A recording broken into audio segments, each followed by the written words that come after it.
नमस्कार साथियों, पर्यावरण की एक महत्वपूर्ण क्लास में सभी साथियों का स्वागत है। आज हम लोग ईवीएस में बहुत ही इंपॉर्टेंट प्रश्नों को समझेंगे और साथ ही कॉन्सेप्ट के साथ बहुत सारे अच्छे जो कह सकते हैं टॉपिक्स हैं उन पर चर्चा होगी।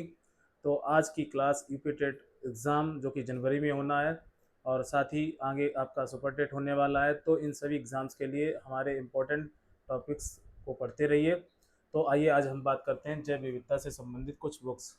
देखिए, सबसे इम्पोर्टेंट बुक आपकी पढ़ी जाती है tomorrow's biodiversity. Tomorrow's biodiversity book किसने लिखी?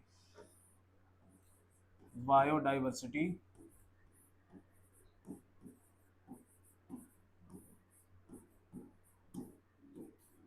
बुक किसने लिखी? टुमारोज बायोडाइवर्सिटी जो बुक है वो किसने लिखी है, ये बहुत ही इम्पोर्टेंट प्रश्न है आपका। इसको लिखा है वंदना शिवा ने। किसने लिखा है? वंदना शिवा ने। नाम याद रखिए, बहुत ही इम्पोर्टेंट बुक्स है। वंदना शिवा ने कौन सी जैव विविधता से रिलेटेड बुक लिखी? तो आपको याद रखना है टुमारोज बायोडाइवर्सिटी किसके द्वारा लिखी गई? तो वंदना शिवा के द्वारा लिखी गई। अगली बुक आपकी है जैव विविधता से रिलेटेड स्पर्श गंगा। बहुत ही इंपॉर्टेंट बुक है स्पर्श गंगा। और ये बुक किसने लिखी है? तो ये बुक लिखी है रमेश पोखरियाल निशंक ने। रमेश पोखरियाल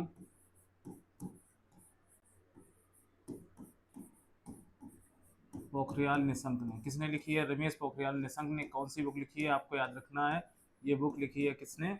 तो ये लिखी है रमेश पोखरियाल निशंक ने, स्पर्श गंगा। बहुत ही इंपॉर्टेंट बुक है आपके यूपी टेट एग्जाम के लिए। एक बहुत ही अच्छी बुक का नाम है हिमालयन वंडरलैंड। हिमालयन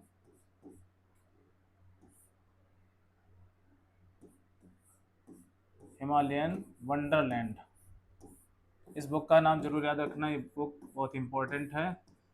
ये बुक किसने लिखी है? तो ये याद रखना है हिमालयन वंडरलैंड बुक किसने लिखी है? तो ये बुक जो लिखी है आपके एम एस गिल सर ने।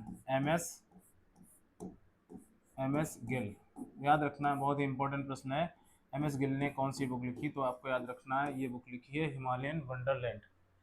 टुमारोज बायोडाइवर्सिटी किसके द्वारा लिखी गई? वंदना शिवा के द्वारा। स्पर्श गंगा किसने लिखी है? रमेश पोखरियाल निशंक ने। और थर्ड इंपॉर्टेंट बुक आपकी हिमालयन वंडरलैंड, ये बुक आपकी किसके द्वारा लिखी हुई? एम एस गिल के द्वारा। किसके द्वारा? एम एस गिल के द्वारा। एक बहुत ही प्यारा क्वेश्चन आपसे एग्जाम में पूछा जा सकता है, तो आइए उसको समझ लेते हैं। वृक्ष मानव किसे कहा जाता है? वृक्ष मानव किसे कहा जाता है? आपको याद रखना है वृक्ष मानव कहा जाता है रिचर्ड वारवेकर। रिचर्ड वारवेकर। ये बहुत ही इंपॉर्टेंट प्रश्न है एग्जाम के लिए, आपको याद रखना है। वृक्ष मानव किसे कहा जाता है? तो रिचर्ड वारवेकर को कहा जाता है। भारत का अगर पूछा जाए वृक्ष मानव किसे कहा जाता है? भारत का वृक्ष मानव किसे कहा जाता है? ये भी प्रश्न याद रखना क्योंकि बहुत इंपॉर्टेंट है। यहाँ पे सुंदरलाल बहुगुणा। सुंदरलाल बहुगुणा। देखिए, सुंदरलाल बहुगुणा के द्वारा एक आपको पता है एक आंदोलन शुरू किया गया था, जो पिछली क्लास में मैंने आपसे डिस्कस भी किया था। इन्होंने एक आंदोलन शुरू किया था, चिपको आंदोलन। कौन सा आंदोलन? आपसे क्वेश्चन पूछा जाता है चिपको आंदोलन कब शुरू हुआ था? तो ये चिपको आंदोलन 1973 में शुरू हुआ था। कब हुआ था? 1973 में। 1973 में शुरू हुआ था और ये चमोली जिले से। कहाँ से? चमोली गोपेश्वर जो गांव है, चमोली गोपेश्वर, जिला गोपेश्वर है, चमोली गांव है गोपेश्वर। याद रखना ये उत्तराखंड में पड़ता है। कहाँ पड़ता है? उत्तराखंड में। तो ये आपको याद रखना है कि भारत का वृक्ष मानव किसे कहा जाता है? तो सुंदरलाल बहुगुणा को, क्योंकि इन्होंने इस आंदोलन से बहुत सारी भारतीय जनता को प्रेरित किया था, आपको याद रखना है। जबकि वृक्ष मानव किसे कहा जाता है? तो रिचर्ड वारवेकर को। यहाँ पर हमने बहुत इंपॉर्टेंट प्रश्न समझा। टुमारोज बायोडाइवर्सिटी किसके द्वारा लिखी बुक है? तो वंदना शिवा। एक याद रखना है स्पर्श गंगा किसने लिखा है? रमेश पोखरियाल निशंक ने। और हिमालयन वंडरलैंड बुक किसने लिखी है? तो याद रखना एम एस गिल ने। और यहाँ पर वृक्ष मानव रिचर्ड वारवेकर। अगला प्रश्न दिया है आर्द्रभूमि। देखिए यहाँ से एग्जाम के लिए क्वेश्चन बनता है आर्द्रभूमि। आर्द्रभूमि क्या है, वेटलैंड्स क्या है। देखिए आप जानते होंगे समुद्र के किनारे जो एरिया पड़ा होता है, दलदली एरिया होता है, उसे वेटलैंड कहा जाता है। क्या कहा जाता है, वेटलैंड। अब ज़्यादातर वेटलैंड कैसे होते हैं, खारे पानी के होते हैं। ठीक, तो सबसे इम्पोर्टेंट बात यह है कि वेटलैंड एरिया आर्द्रभूमि वाला कैसा होता है, तो इस सॉल्टिस वाटर होता है इसमें मोस्टली। और जो एरिया है वो दलदली भूमि का होता है और वहाँ पर पेड़ पौधे जीव जातियाँ बहुत सारी पाई जाती हैं। तो भारत में क्या पूरे विश्व में आर्द्रभूमि, जो कहने का मीन्स आर्द्रभूमि वेटलैंड एरिया को संरक्षित किया गया है खासकर सरकारों द्वारा। तो दुनिया में कुल कितनी साइट हैं वेटलैंड की, आपको याद रखना है। अगर वेटलैंड साइट की बात करें तो यहाँ पर आपको याद रखना है कि टोटल वेटलैंड विश्व में कुल कितनी साइट हैं। विश्व में आर्द्रभूमि कितने, विश्व में आर्द्रभूमि साइट कितनी है, आर्द्रभूमि साइट। तो यहाँ ये प्रश्न याद रखना, आर्द्रभूमि साइट की संख्या 2544 है। कितनी है, 2544। लगभग 2025 के, मतलब 2025 में लगभग ये कितनी आर्द्रभूमि साइट घोषित की गई, या इसी को बोलते हैं रामसर साइट। क्या बोलते हैं, रामसर साइट। तो रामसर साइट अगर बात करें तो रामसर साइट की संख्या भारत में नहीं पूरे विश्व में कितनी है, तो आपको याद रखना है ये टोटल स्थल है कितने, 2544 स्थल है पूरे विश्व में। अब अब आपको याद ये रखना है, विश्व का प्रथम जो आर्द्रभूमि किसे घोषित किया गया था, तो ये थी कोवर्ग प्रायद्वीप। कोवर्ग प्रायद्वीप, प्रायद्वीप जो था ये ऑस्ट्रेलिया में पड़ता है। कहाँ पड़ता है, ये ऑस्ट्रेलिया में पड़ता है। और ये पहली विश्व की क्या थी, आर्द्रभूमि या रामसर साइट। कोवर्ग जो प्रायद्वीप है ये कहाँ पड़ता है, ऑस्ट्रेलिया में। ये विश्व की पहली रामसर साइट थी, आपको याद रखना है, ऑस्ट्रेलिया में। ये साइट कहाँ पर है, ऑस्ट्रेलिया में। भारत में अब तक कुल कितनी रामसर साइट हैं, ये प्रश्न याद रखना बहुत इंपॉर्टेंट है। तो भारत में रामसर साइट, भारत में, भारत में रामसर साइट की संख्या कितनी है, रामसर साइट कितनी है। रामसर साइट की बात करें तो ये टोटल संख्या इसकी 91 है। कितनी है, 91 है। कितनी है, 91। अब यहाँ पर और भी कई सारे प्रश्न हैं जो अभी हम आपसे डिस्कस कर रहे हैं। देखिए सबसे इम्पोर्टेंट बात, रामसर जो साइट है यानी रामसर संधि, एक आपका जो प्रश्न सबसे अच्छा बनता है, रामसर संधि कब हुई, क्योंकि यहाँ से कोई ना कोई क्वेश्चन एग्जाम के लिए बन सकता है। रामसर संधि कहाँ हुई, ये सर्वप्रथम आपको याद रखना है। ये 2 फरवरी 1971 को कहाँ हुई थी, 1971 को ये ईरान में हुई थी। कहाँ हुई थी, ये याद रखना है। रामसर जो संधि हुई थी वो कहाँ हुई थी सर्वप्रथम, ये कहाँ हुई थी, तो ईरान में। कहाँ पर, ईरान में। अब ये लागू कब हुई, तो 2 फरवरी, ये कब हुई, तो 2 फरवरी 1975 को, 1975 को ये रामसर संधि जो हुई ये दुनिया में लागू हुई। ठीक, अब आप एक सीधी इंपॉर्टेंट बात समझिए, रामसर साइट की बात अगर हमने की है तो आर्द्रभूमि वेटलैंड एरिया जो घोषित किए गए उन्हें रामसर साइट के नाम से जाना जाता है। और सबसे इम्पोर्टेंट बात यह है इसकी शुरुआत कहाँ से हुई थी, तो ये ईरान में 1971 में रामसर जो संधि हुई थी। ठीक, और साथ ही क्या हुआ, 1975 में यही रामसर संधि पूरे विश्व में लागू कर दी गई। और प्रतिवर्ष हम लोग कुछ दुनिया के देश जो होते हैं वहाँ पर कुछ ऐसे एरिया होते हैं जिसमें पेड़ पौधे जीव जंतु और वनस्पतियाँ संरक्षित करने लायक होती हैं, उस एरिया को रामसर साइट के रूप में घोषित किया जाता है। तो टोटल भारत में कितनी रामसर साइट है, 91।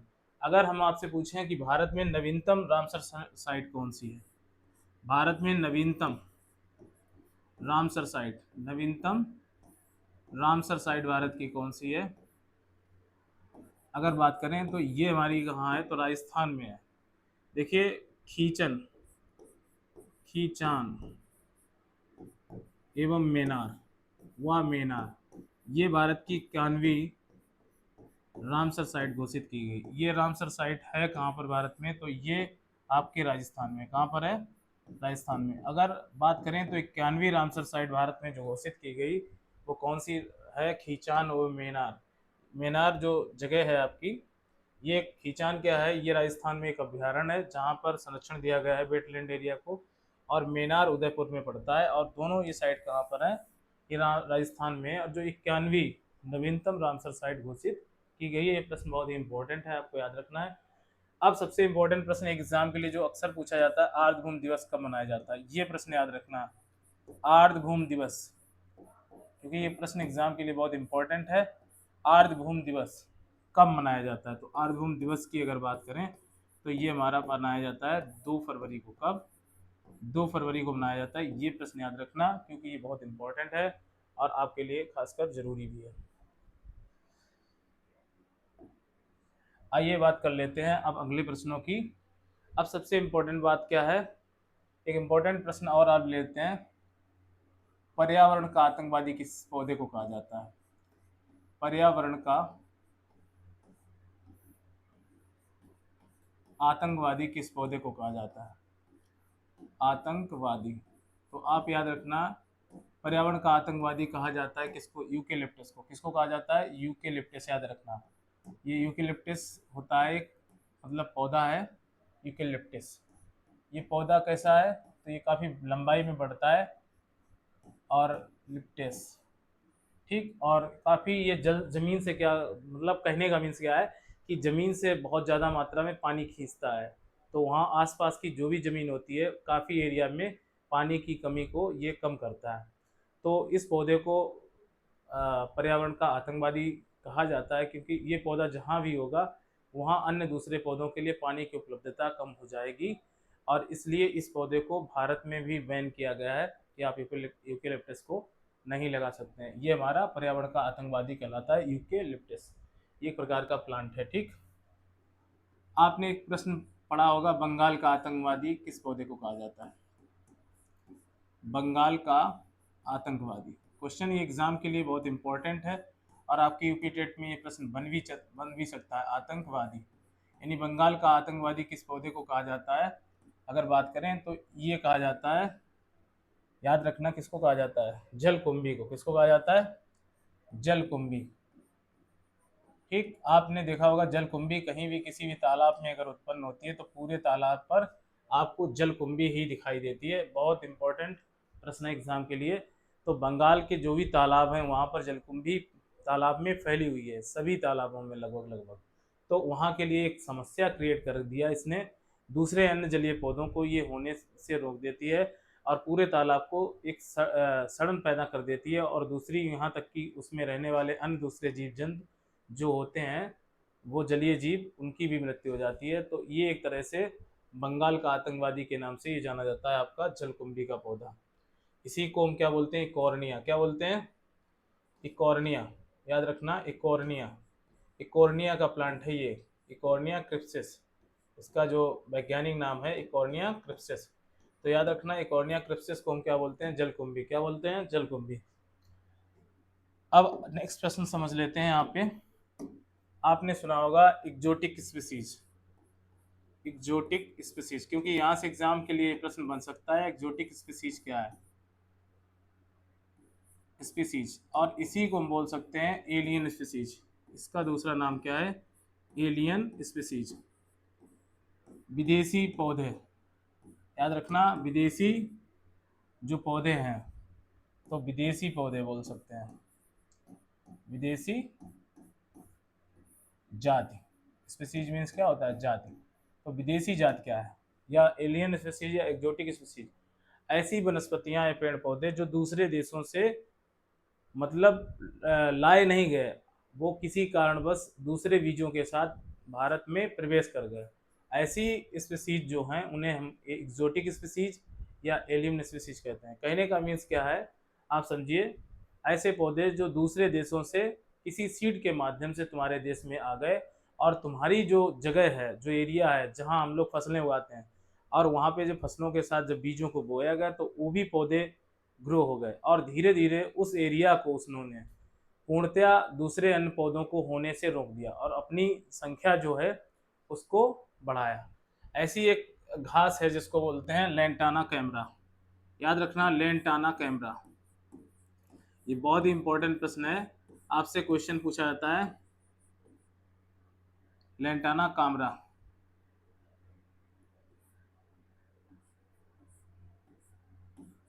लेंटाना कामरा की अगर बात करें तो याद रखना दोस्तों, ये जो प्लांट है ये काफ़ी कैसा प्लांट है, ये मैक्सिको से आया हुआ प्लांट है।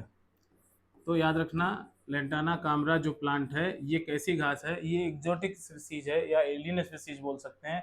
ये किस देश से भारत में प्रवेश की गई है, तो याद रखना मैक्सिको से। क्वेश्चन आपसे पूछा जाता है वह कौन सी विदेशी जाति है जो मैक्सिको से भारत आई है, तो मैक्सिको से एक आपकी ग्रास आई है, कौन, लेंटाना कामरा।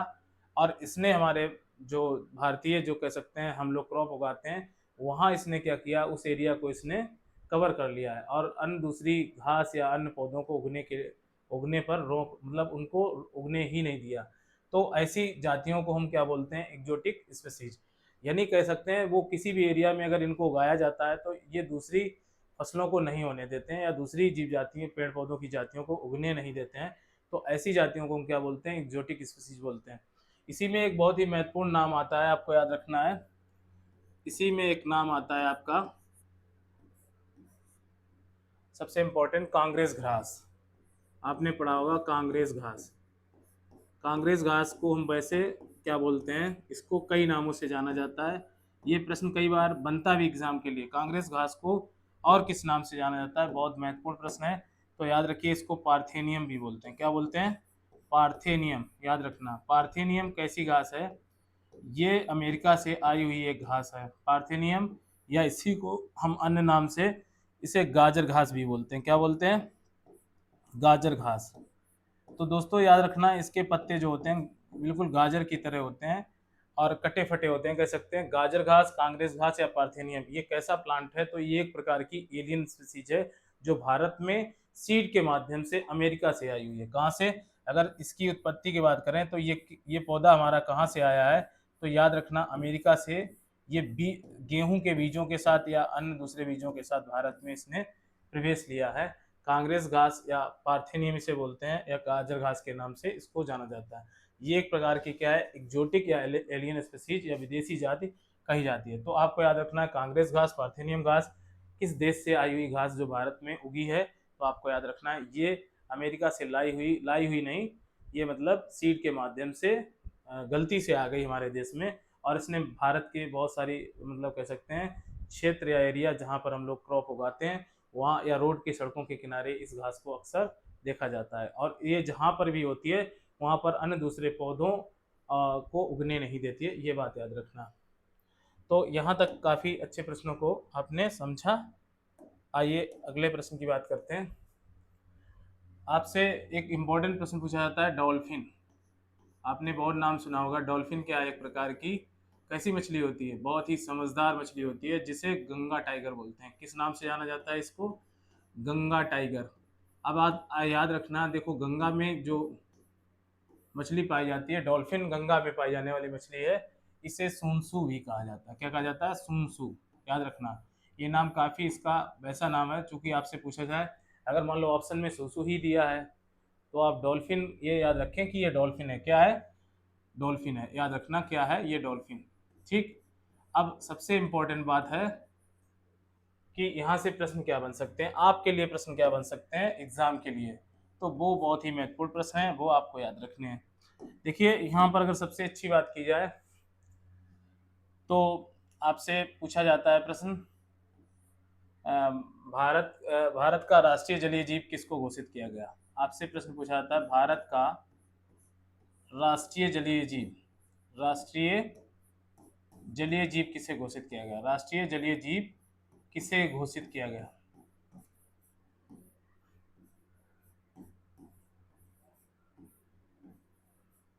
घोषित किया गया, आप याद रखना हमेशा किसको घोषित किया गया, तो यहाँ पर नाम याद रखना डॉल्फिन को। किसको, डॉल्फिन को। किसको, डॉल्फिन। अब सबसे इंपॉर्टेंट यहाँ से प्रश्न और भी कई सारे बनते हैं डॉल्फिन से। देखिए भारत में राष्ट्रीय जलीय जीव घोषित किया गया डॉल्फिन को 2009 में, ये बात याद रखनी है। कब घोषित किया गया, तो ये 2009 में इसको जलीय जीव घोषित किया गया। अब यहाँ पर इंपॉर्टेंट बात है, डॉल्फिन डे कब मनाया जाता है, राष्ट्रीय डॉल्फिन डे, बात समझ रहे हो। तो यहाँ पे डॉल्फिन डे कब मनाया जाता है ये याद रखना, ये भी प्रश्न कई बार एग्जाम के लिए बन सकता है। डॉल्फिन डे या डॉल्फिन दिवस बोल सकते हैं, डॉल्फिन डे को क्या बोलेंगे, डॉल्फिन दिवस। ये मनाया जाता है 5 अक्टूबर को। कब मनाया जाता है, 5 अक्टूबर को मनाया जाता है। इसे राष्ट्रीय जलीय जीव घोषित किया गया 2009 में डॉल्फिन डे मनाया जाता है 5 अक्टूबर को। अब यहाँ से एक और इम्पोर्टेंट प्रश्न बनता है खासकर एग्जाम के लिए, वो क्या प्रश्न बनता है, डॉल्फिन वर्ष कब घोषित किया गया, डॉल्फिन वर्ष कब घोषित किया गया। अगर डॉल्फिन वर्ष की बात करें तो 2007 में क्या घोषित किया गया, डॉल्फिन वर्ष, 2007 को डॉल्फिन वर्ष घोषित किया गया। ये प्रश्न भी याद रखना क्योंकि ये बहुत ही इंपॉर्टेंट आपके यूपी टेट पर्यावरण के लिए प्रश्न बनता है। अब आइए यहाँ पर अन्य प्रश्न क्या बन सकते हैं। यहाँ से अगर आपसे पूछा जाए किस जीव को रिवर ऑफ लाइफ कहा जाता है, तो याद रखिए रिवर ऑफ लाइफ किस जीव को कहा जाता है, रिवर ऑफ लाइफ। अगर बात करें रिवर ऑफ लाइफ के नाम से किस जीव को जाना जाता है, तो यहाँ पर आपका आंसर हो जाएगा डॉल्फिन। क्या क्या हो जाएगा, डॉल्फिन नाम हो जाएगा, आप याद रखना इसको। साथ ही एक और प्रश्न यहाँ से बनता है एग्जाम के लिए, बायो मॉनिटरिंग टूल के नाम से, बायो मॉनिटरिंग टूल क्या है, मॉनिटरिंग, बायो मॉनिटरिंग टूल। अब बायो मॉनिटरिंग टूल के रूप में किस जीव को, बायो मॉनिटरिंग टूल के रूप में किस जीव को, तो यहाँ पर आपका हो जाएगा डॉल्फिन। क्या हो जाएगा, डॉल्फिन। बहुत इंपॉर्टेंट प्रश्न है, आपको याद रखना है। बायो मॉनिटरिंग टूल के रूप में डॉल्फिन का प्रयोग किया जाता है। रिवर ऑफ लाइफ किसे कहा जाता है, डॉल्फिन को कहा जाता है। डॉल्फिन डे कब मनाया जाता है, तो यहाँ पर आपका आंसर हो जाएगा 5 अक्टूबर को। और डॉल्फिन वर्ष कब घोषित किया गया, 2007 को। और डॉल्फिन को राष्ट्रीय जलीय जीव घोषित किया गया 2009 में। तो काफ़ी इंपॉर्टेंट यहाँ से प्रश्न एग्जाम के लिए बनते हैं। अब सबसे इम्पोर्टेंट बात यहाँ पर और क्या है, इसमें एक डॉल्फिन रिजर्व भी घोषित किया गया। आपको याद रखना है डॉल्फिन रिजर्व कहाँ है,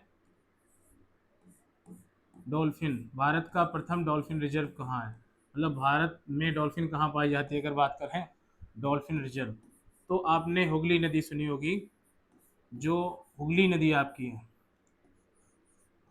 और हुगली नदी में जगह क्या पड़ती है, आपको याद रखना है पश्चिमी बंगाल में। ये कहाँ पड़ती है, तो आपको याद रखना है पश्चिमी बंगाल में। तो पश्चिमी बंगाल की हुगली नदी में क्या पाई जाती है, आपको याद रखना है डॉल्फिन बहुत सारी देखने को मिलेंगी। और उसी क्षेत्र को डॉल्फिन रिजर्व के रूप में घोषित किया गया है। तो बहुत सारे प्रश्न यहाँ पर एग्जाम के लिए बनते हैं, खासकर आपकी UP TET and super TET exams के लिए। तो डॉल्फिन को क्या कहा जाता है, गंगा टाइगर कहा जाता है, क्योंकि गंगा नदी में पाई जाती है ऑलरेडी। और इसे सूसू भी कहा जाता है, क्या कहा जाता है, सूसू। इसे भारत का राष्ट्रीय जलीय जीव घोषित किया 2009 में। डॉल्फिन डे मनाया जाता है 5 अक्टूबर को। डॉल्फिन वर्ष कब घोषित किया गया, 2007 को। रिवर ऑफ लाइफ किसे कहा जाता है, तो डॉल्फिन को कहा जाता है। बायो मॉनिटरिंग टूल के रूप में किसे प्रयोग किया जाता है, तो यहाँ पर डॉल्फिन को प्रयोग किया जाता है। डॉल्फिन रिजर्व किस स्थान को घोषित किया है, हुगली नदी पश्चिम बंगाल में क्षेत्र पड़ता है। तो यहाँ से जो भी प्रश्न बनते हैं एग्जाम के लिए आपको याद होने चाहिए। ठीक, तो यहाँ पर आप बात काफ़ी काफ़ी हद तक समझे होंगे और ये बात बहुत अच्छे से। अब आइए बात कर लेते हैं, अगर बहुत ही अच्छी इम्पोर्टेंट बात करते हैं। यहाँ पर आपने सुना होगा एक बहुत ही इम्पोर्टेंट प्रश्न, आइए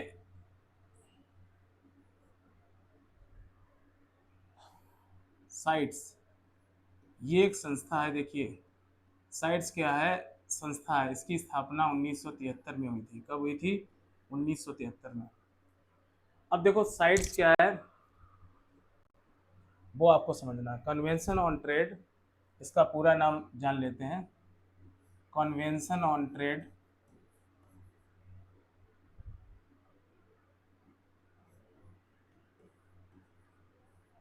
on trade endangered species, endangered species,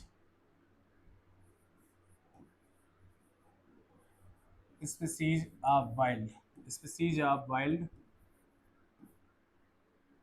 wild मतलब होता है जंगली। फ्लोरा एंड फ्यूना, याद रखिए फ्लोरा एंड फ्यूना।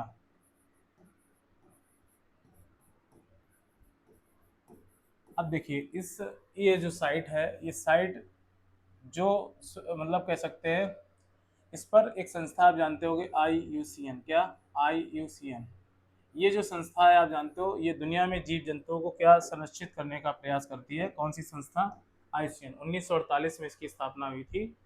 तो आपको पता होना चाहिए 1963 में ये जो संस्था है IUCN, इसने अपनी एक बैठक बुलाई, बहुत सारे लोगों को बुलाया, ठीक। और उसमें ये निर्णय लिया कि साइट जो संस्था एक बनेगी, जिसको 1973 में बनाया गया, और ये जिनेवा स्विट्जरलैंड में इसके बारे में बैठक हुई थी। जिनेवा स्विट्जरलैंड में फर्स्ट जो बैठक हुई थी जिनेवा स्विट्जरलैंड में हुई थी, ये याद रखना। और ये जो साइट था हमारा लागू कब हुआ, तो ये 1975 में लागू हुआ। कब लागू हुआ? 1975 में ये लागू हुआ। ये संधि कब लागू हुई? इसे अगर बात करें तो इसे वाशिंगटन कन्वेंशन के नाम से भी जाना जाता है। साइट को किस नाम से? ये पहली बार वाशिंगटन में इसके बहुत सारे लोग इकट्ठे हुए थे। वाशिंगटन कन्वेंशन के नाम से इसे जाना जाता है। कन्वेंशन के नाम से इसे जाना जाता है, याद रखना है इसको। वाशिंगटन कन्वेंशन के नाम से जाना जाता है। 1975 में साइट पूरी दुनिया में लागू हुआ। साइट का मुख्य कार्य क्या था, ये महत्वपूर्ण है। ये देखिए, जो जो जीव जंतु हैं, जीव जंतु एवं वनस्पतियां,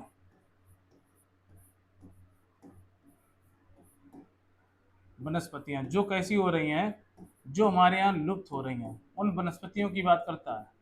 किसकी वनस्पतियों की बात करता है? जो जीव जंतु वनस्पतियां लुप्त प्राय हैं, लुप्त प्राय हो रही हैं, यानी जिन जो कैसी हैं, लुप्त प्राय का मतलब जिन पर या तो वो, सॉरी, ये कैसी हैं?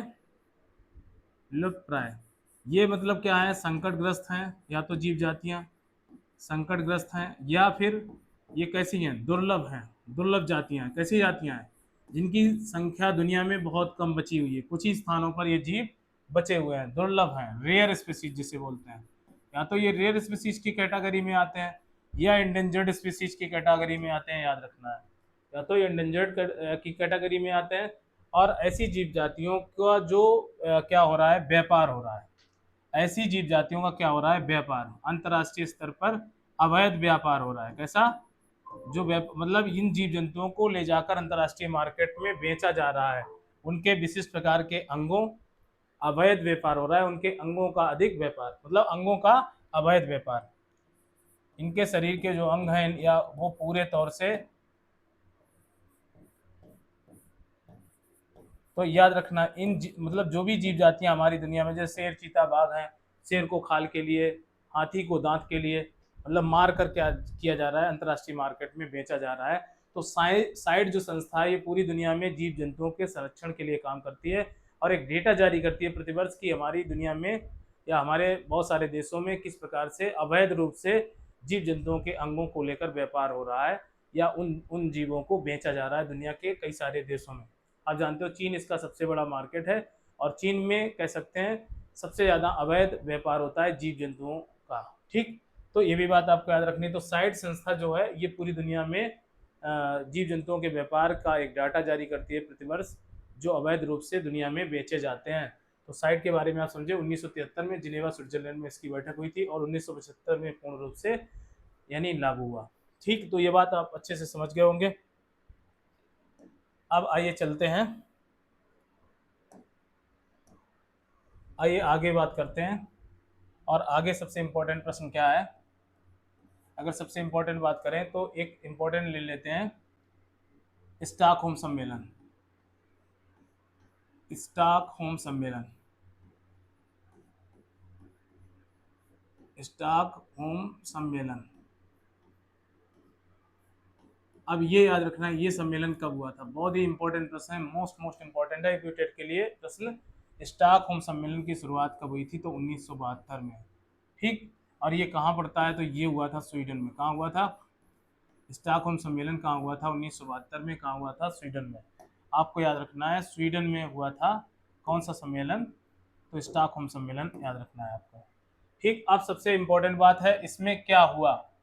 तो पहली बार पर्यावरण को लेकर चिंता जाहिर की गई, इसीलिए पूरी दुनिया में पहली बार एक सम्मेलन बुलाया गया, जो किसको लेकर था? पर्यावरण को लेकर था। यानी हमारी दुनिया में पर्यावरण के लिए जो असुरक्षा पैदा हुई, उस असुरक्षा से बचने के लिए पहली बार क्या है, वैज्ञानिकों का एक दल बुलाया गया, जिससे स्टॉकहोम सम्मेलन में यहाँ पर सारे लोग इकट्ठे हुए। यहाँ पर सर्वप्रथम क्या हुआ? तो 25 सूत्रीय कार्यक्रम प्रस्तुत किया गया। आप याद रखना, 25 सूत्रीय कार्यक्रम किस सम्मेलन में लाया गया था? 25 सूत्री कार्यक्रम। तो याद रखना 25 सूत्री कार्यक्रम किस सम्मेलन में प्रस्तुत किया गया था? ये प्रस्तुत किया गया था स्टॉकहोम सम्मेलन में। यहाँ से अगला प्रश्न बहुत ही इंपॉर्टेंट बनता है। वो कौन सा प्रश्न है, आइए समझते हैं इसको। इसी को पर्यावरण का मैग्ना कार्टा कहा जाता है। पर्यावरण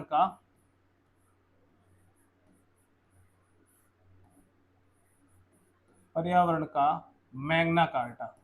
याद रखना दोस्तों, मैग्ना किस सम्मेलन को पर्यावरण का मैग्ना कार्टा कहा जाता है? तो ये कहा जाता है स्टॉकहोम सम्मेलन, जो कि कहाँ हुआ था? स्वीडन में। इसी को पर्यावरण का मैग्ना कार्टा कहा जाता है। बहुत इंपॉर्टेंट प्रश्न है, एग्जाम में यही प्रश्न आपका बन भी सकता है डायरेक्ट। पर्यावरण का मैग्ना कार्टा किस सम्मेलन को कहा जाता है? तो याद रखना है स्टॉकहोम सम्मेलन कहाँ हुआ था? तो ये स्वीडन में हुआ था 1972 में। या सबसे इम्पोर्टेंट, पहली बार यहाँ बात हुई थी किसकी? विश्व पर्यावरण दिवस मनाने की, कि प्रतिवर्ष क्या मनाया जाएगा? विश्व पर्यावरण दिवस। विश्व पर्यावरण दिवस मनाया जाएगा, ये बात इसी सम्मेलन में हुई थी। तो विश्व में पर्यावरण दिवस मनाने वाली जो प्रथा है वो कब से शुरू हुई? तो यही स्टॉकहोम सम्मेलन की ये दिन थी, जो कि हम लोग कब मनाते हैं? 5 जून को। कब मनाते हैं? 5 जून को मनाते हैं। और सबसे इम्पोर्टेंट यहाँ वर्क क्या हुआ था वो हमें याद रखना है। यहाँ सबसे इम्पोर्टेंट वर्क हुआ था, यहाँ यूनेप का गठन हुआ था। देखिए यूनेप क्या है? ये जो संस्था है इसे हम क्या बोलते हैं? United nation environment programme. इसका पूरा नाम क्या है आपको याद रखना है। इसका पूरा नाम क्या है? इन्वायरमेंट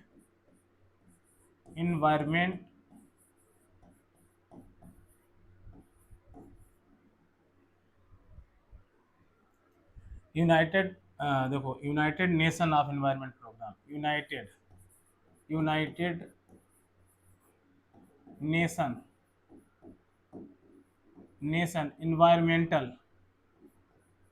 इन्वायरमेंटल प्रोग्राम, इसका पूरा नाम था। ये वो आपको याद रखना है। क्या इसका पूरा नाम था?